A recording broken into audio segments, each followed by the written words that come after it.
Hello, and welcome to Brewing Brilliance, a podcast where we talk to academics from across the university who are involved with the Healthy Ageing and Chronic Conditions Research Institute. We will be speaking to researchers who are leading innovative, interdisciplinary approaches to promote lifelong health, delivering improved interventions to manage chronic conditions more efficiently. These sessions are essentially opportunities for us within the Healthy Ageing and Chronic Conditions Research Institute to meet colleagues from across and beyond our faculty to foster knowledge sharing, collaboration and networking. Hello, my name is Adrienne Cleverly, and today we are joined by Professor Andrea Tales.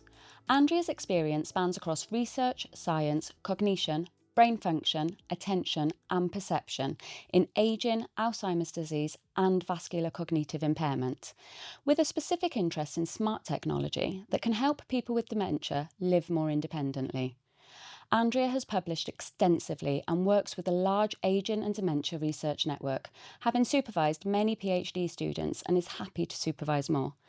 Andrea is also involved with the Healthy Ageing and Chronic Conditions Research Institute, which has provided brilliant opportunities for collaboration and network.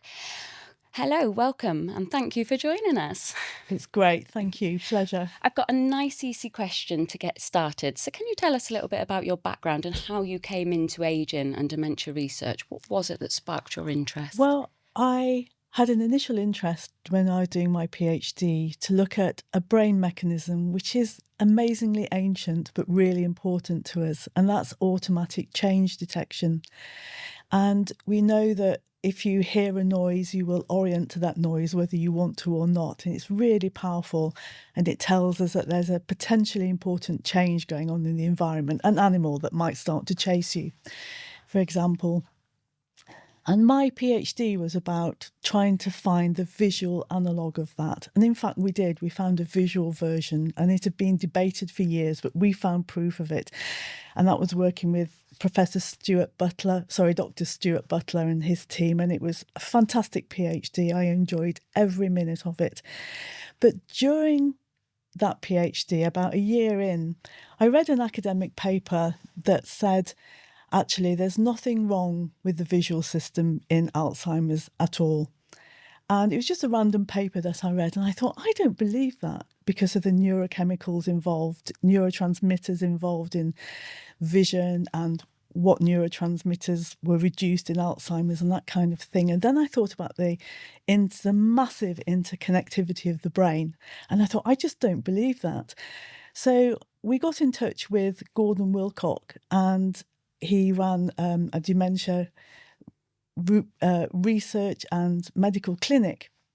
And we decided to look at visual processing in people living with Alzheimer's disease. And I'm not talking about the visual processing that happens in the eye. It's about the processing that occurs once that visual information has gone from the eye and reaches the brain. And we looked at all sorts of different visual processing, and we looked at the pupillary response, and we looked at the ability to search around your environment. And we looked at this automatic change detection system, which was called visual mismatch negativity. And lo and behold, we found that vision could be significantly affected, detrimentally affected in people living with Alzheimer's disease. And that just set us all off. Then we thought, goodness, what other aspects of vision and attention, visual attention, aren't working? And it's like you say, it's that role, isn't it? That got you rolling. Yes, just that I don't believe that, and that got it all started. It was literally a chat over a cup of coffee. That's why it's so important as a researcher, as an academic, to meet up, to have a coffee and have a chat about it. It changed my whole career. It set you on your path. It did, yes. So you talked a bit there about attention and things like that, and you said like an animal, for example. Can you give us, like, attention and perception is what you focus on? That's right. Yeah. So can you sort of explain to us what it means in everyday terms? Attention is notoriously difficult to define, but it's the brain function that allows us to really focus our limited processing resources upon something that's really important to us at the time, something that's important to the behaviour we're doing. I can't say it. And it means that we can resist distraction by irrelevant objects. For example, I'm really attending to you at the moment, but I know there's other things going on around me. I'm aware of the plant in the corner and other things, but I don't want to waste my limited processing resources looking at that or thinking about that. So I'm focusing my attention. I'm looking at you. We've got eye contact because I want to concentrate as much as possible on this. And if your attention goes wrong, then people can become over-distractible, and then you can't process the information in your environment. You can't learn. It can be difficult to hold a conversation. It can be difficult to orient yourself where you are in your environment. So it's hugely important. It's as important as memory.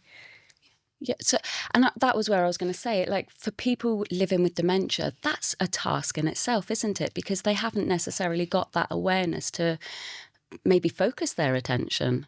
It can be quite difficult. There are challenges enough with lots of cognitive changes when a person is living with dementia, but on top of that, you can have problems with attention, problems focusing attention, problems shifting attention.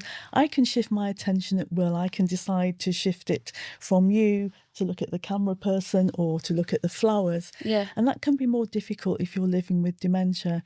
And also, if you're living with dementia, and lots of different types of dementia, you can become really distracted by completely irrelevant stimuli and find it really difficult to come back then to focus. And that means that your cognition and your memory might not be as good. I know it can decline in certain aspects of dementia, but if you've got an attention problem or a perception problem, those challenges of dementia can become much worse. And a lot more difficult for them because they don't necessarily have the ability to control how they respond to that. That's exactly right.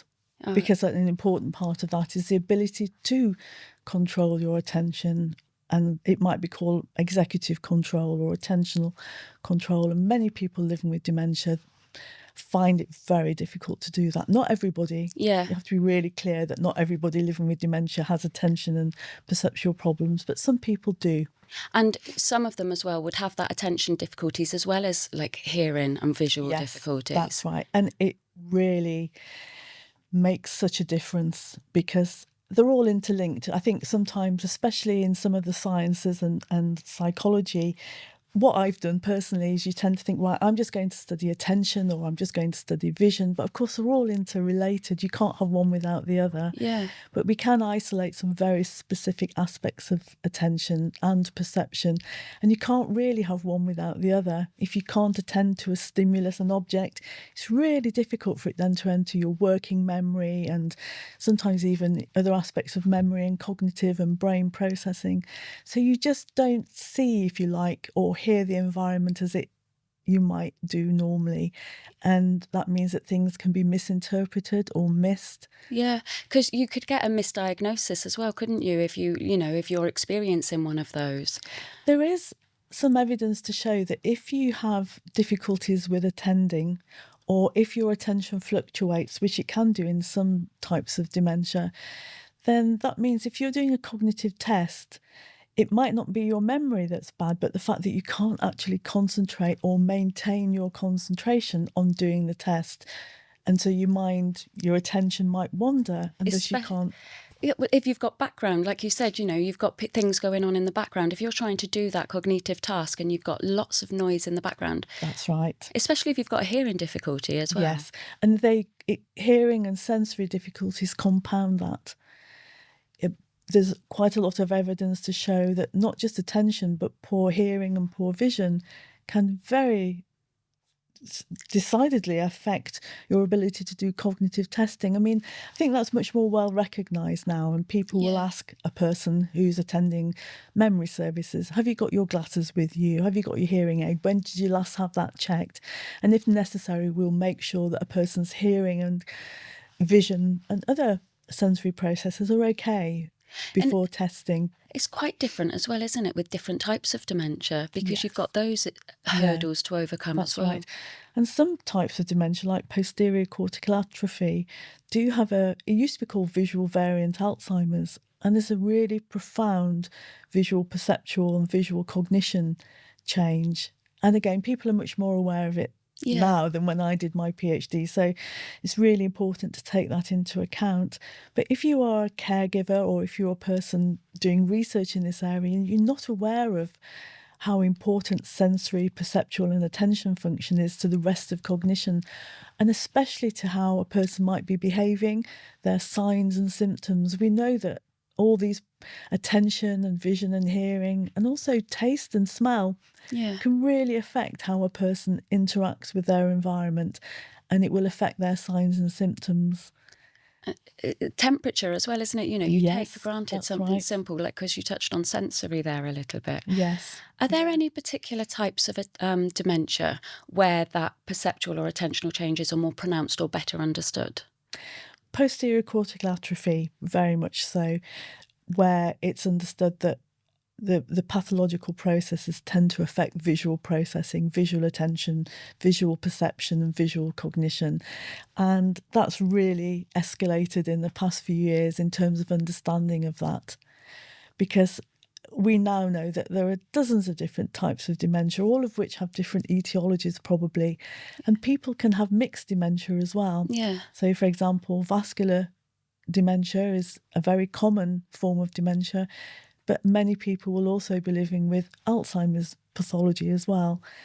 And yes, I think it's important to look at sensory function and attention in all types of dementia, because the research evidence indicates that those challenges can be present in people with all different types of dementia, not just specific types of dementia, to varying degrees, I think.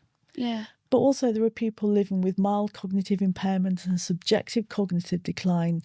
And for some people, that could be the early stages of dementia. But again, not for anybody. Most people will not have those, that increased risk of dementia, but for some people it will be. And research evidence indicates that some people living with subjective cognitive decline and with mild cognitive impairment can also have changes in attention and reaction time.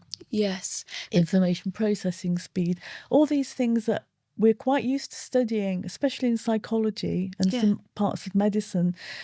We're used to studying these aspects of brain function, but not so much in clinical practice. But that's changed a lot since I first came to this field. And that's the thing with changes, it's like making people aware as well, because it can be quite a daunting time, can't it? Getting that dementia diagnosis for yourself, but also for the person that is going to be living with you. And there's all these changes, and like something as simple as crossing the road or making a cup of tea can become difficult. Absolutely. And I think it's really, knowledge is power to me, so I think it's really important that we get some of these research findings out to the general public in a way that everybody can understand it, because it can be quite exclusive evidence if it's only in the academic domain. So to me, it's really important that we talk about attention. For example, we know that some forms of dementia present with attentional dysfunction or present with information slowing. But how many people can describe those changes and go to their GP and say, I've noticed a change in my attention? But if it's memory that changes, we all know about memory. We can talk about it. We know when it's changed. But if you ask people the right questions and in depth enough, people can describe what we would call attention, what academics call attention, and changes in it. And to me, that's my mission at the moment. It's to get that information out there and to say that attention and these sensory and perceptual dysfunctions are just as important in many ways because for memory. Like you said, they highlight changes in people, don't they? Yes. So how do your insights from I can't say it now, perception and attention research help us design better environments for people living with dementia? I think it's important to be very aware what the scientific evidence tells us about distractibility and how over-distracted some people living with dementia can be. Not everybody, but some people. And it can be distraction because there's too much noise going on, so a quiet environment. It can be distraction because there's too much visual information around, so you're easily distracted. It's exhausting being distracted as well. And it means that even something as simple as making a cup of tea, if you've got too many implements out there, too much clutter on your kitchen surfaces, it can be really difficult for a person living with dementia to isolate the things like the cup or the spoon or the tea bag that is needed to make something like a cup of tea or coffee, because everything else is distracting them. And there are some, this is not really my area, but there are some fantastic papers and also some things on the internet and amazing organisations around dementia care that can give fantastic advice about this. The Alzheimer Society, Brace Alzheimer's Research. You can get information about this. There are experts who look at design specifically for people living with dementia at all stages. Yeah, because you just gave that cup of tea example. You don't think, do you? You take for granted that you open a drawer and you've got a selection of utensils. That's right. But for somebody that's having those difficulties, like all of a sudden they're overwhelmed, aren't they, with choice, and which ones, and then they probably get frustrated because they don't know which ones they should use. Absolutely. So I think it's really important to talk with the person with dementia and say, are there areas that you're finding it difficult? Can you describe what you're finding difficult? And lots of people will say, actually, I'm having trouble doing two things at once, or I'm having trouble, I'm distracted all the time. And it's to talk with that person and perhaps their caregiver and say, what can we do? How about we put just the very basics for making a cup of tea out on a counter with nothing else around? Again, there are people who specialise in this area, could really give people some fantastic advice about doing things like that. Like I said, it is things that you do take for granted, isn't it? Yes. With sensory-friendly design or dementia-friendly communities, is that a way that we could probably improve their independence, do you think, by taking these little things? I think so. I think sometimes what we might think are relatively small changes can make a big difference. And just raising people's awareness of what might be inhibiting a person from doing something, and talking to that person, talking to caregivers and finding out, asking those questions like, do you find it better if we remove some of this clutter? And people like occupational therapists and caregivers and lots of other organisations can actually work with a person to see what works best for them. I think it's so important that the person living with dementia is involved in that process of finding out what might work well. Because no two people are the same, are they? And then I realise I'm burbling on because I'm feel very strongly about this, but it's hugely important to take into account independent differences. Yes. We're all so different. And even people with ostensibly the same diagnosis can be at a different stage, have a different pattern slightly of pathological effects. So it's about talking to that person, almost getting a profile of what a person can do really well still and what a person might be having difficulties with. And then you can arrange support for independence around that. Like not necessarily focusing on loss and decline, but focusing on what strengths they have got instead of really taking that person-centred. Yes. And I think it's also possible, there's some evidence to show that you can train some of your attention to be a little bit better. Might not be able to do that at the later stages of dementia, but you can train perhaps not to be so distracted and to learn how to focus your attention a bit more, for example, or just come up with other strategies. Is there technology that's being designed around this then that can help with that sort of thing? Or I'm not sure. I believe there are training programs and they might be on iPads and things like that, but I'm not really sure. But there's a lot of smart tech around, the aim of which is to help people to be independent. With the smart tech then, that is enhancing that independent living? Yes. So research with people with dementia is quite challenging because, like we've just said, no two people are the same. But and especially when everyday tasks can become complex. But how do you ensure that the participants in your research are meaningfully included and able to, how do you hear their voice, so to speak?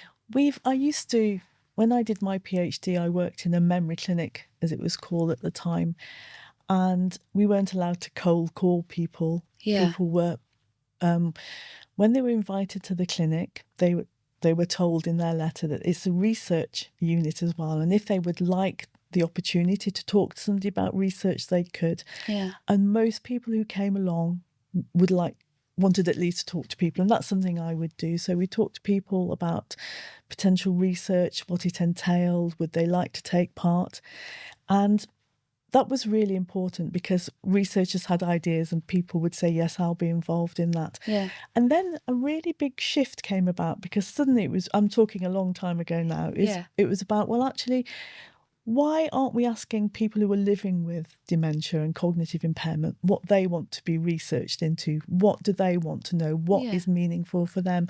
And that really revolutionised dementia research, because now you will contact maybe a group of people living with dementia, a public group, a caregivers group, and say, OK, can we meet with you to ask what we should be looking at, what research priorities should there be. It's also important that academics have their own ideas, of course, but it's just so important, equally if not more so, to say to a person or group of people living with dementia, what do we need to look at?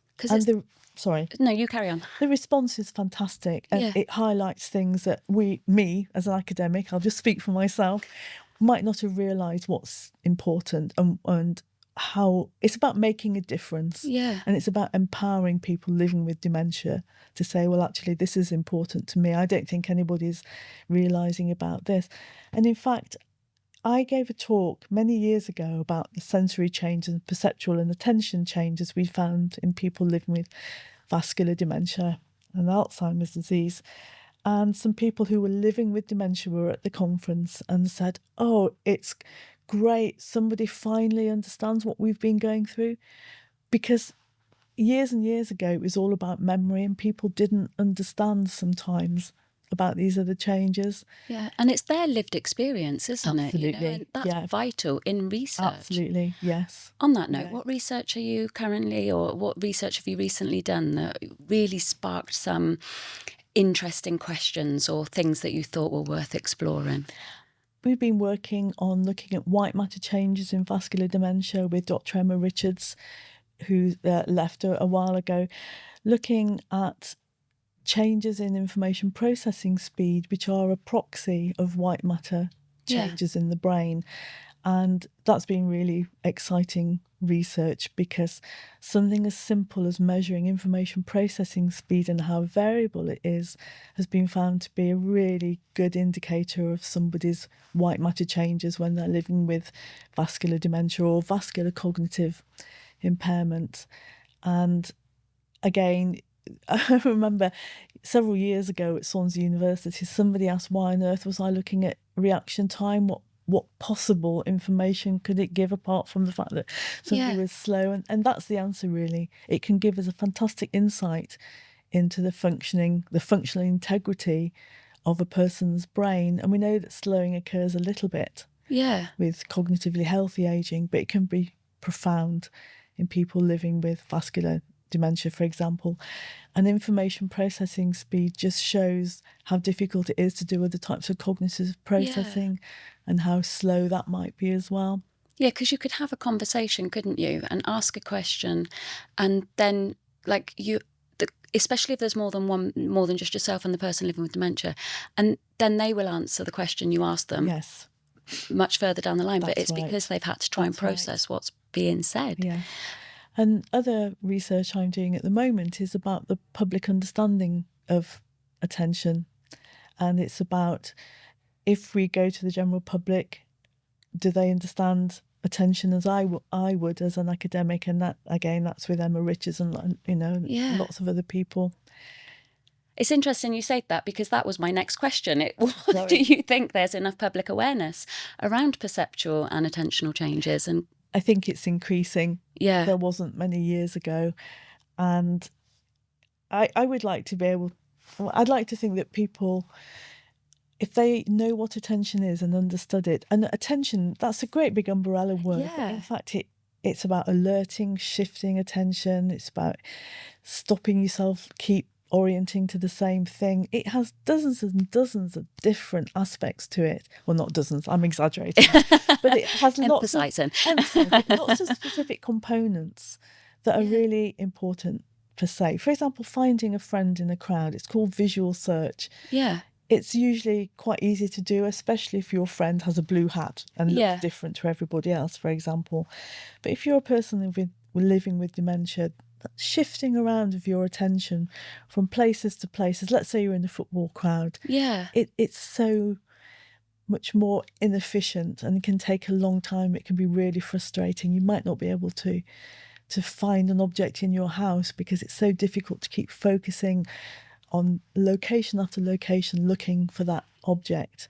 And it is, like I said, it's something that we would consider in our everyday lives, something that we would not take for granted, but don't really think about.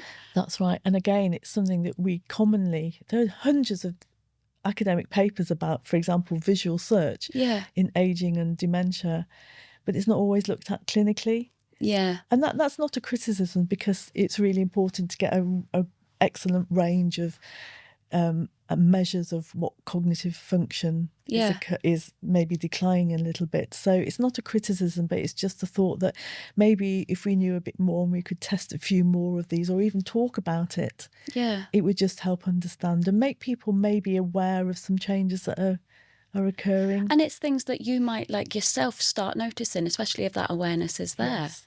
Yeah. I might be putting you on the spot a little bit, but is there a misconception that you would like to clear up associated to this? I have put you on the spot. I'm sorry. Okay. No, it's okay. I don't think there's a misconception. I think it is a lack of awareness of it all attention ties back to that, and then. some other factors. And there's a lack of awareness that not everybody has the same type of dementia. Not everyone will have the same signs and symptoms and behavioural changes and choices. And I think, to me, it's really important that we celebrate those differences and we celebrate, if you like, what people can still do and how we might support them to maintain that independence and function. Going back to what we said earlier about supporting those remaining strengths rather than focusing on what they can't do, like sort of help with what they can. On that then, are there any key take-home messages that you would like to share? I think you've shared them, really, haven't you? I feel I've been burbling on for quite a long time. I just think to continue and even more so involve people in research right from the very start. I mean, the university has a fantastic policy about this. We do that. I know we do that. And it's to continue to do that and to empower people, maybe by training. Empower people living with conditions and caregivers to learn, if you like, to train people how to discuss that and how to interpret information and how to give feedback to say, I want to know more about this, but don't quite know how. And also there's a big digital divide, because I can easily go onto my computer and find so much information. And I'd like to think we could empower people living with different conditions to have the support to do that, or the knowledge to do that. Because it's also, there's a big assumption that if you're living with dementia at certain stages or mild cognitive impairment, that you might not be very good at learning. But I think we know that that's not true necessarily. And like you said, it's not true for all people either. Exactly. And it's about not saying, well, or that assumption, you can't do it because. What's next for you? Have you got anything lined up that we're allowed to ask about, or? Again, I'm really focusing on the public side of things, information, but also smart technology. And I'm just in the middle of setting up, I've almost set it up, a big dementia network that includes people living with dementia, people in the NHS, people at the university, all over the place. I did it some years ago, but had to stop doing it. And I want to get that up again. Smart tech. Yeah, absolutely. Because I think that's the future, but it has to be managed appropriately. And we have to include people living with dementia and involve people right from the very beginning. It's no point developing something and then thinking, well, why does it work for certain people? It's got to be adaptable for individuals. And with your experience, you're using what you've learnt along the way to be able to put these into practice now and getting it from the get-go. Yes, hopefully. If you could give the listeners one message about perception and attention and living well with dementia, what would that be? Just be aware of it. Just be aware, quite literally, that attention is important. I'm not saying it's more important than memory or any other cognitive function or dysfunction, but perception and attention are really important aspects of our environmental interaction, understanding and behaviour.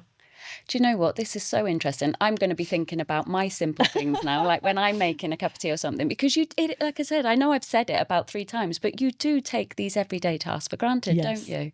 Yeah. And it could be something as simple as noticing that those tasks are becoming difficult, that can lead you to... Absolutely. And asking a person, what do you find okay to do? What isn't working so well for you? And I wonder why that might be. Yeah, and it is such a simple question, isn't it? Yes. Like, because if you could eliminate, like you say, just eliminate some clutter, it could make such a big difference.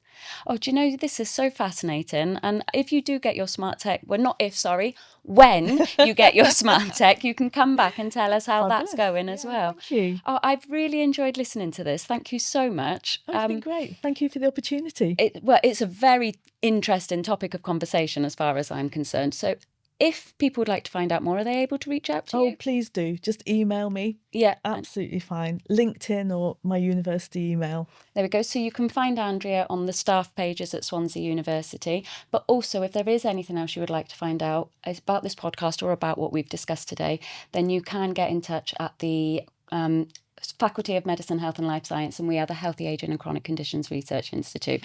It would help if I could say that. You'd think I'd be able to say it by now. But that's been lovely. Thank you so much for joining us. No, thank you.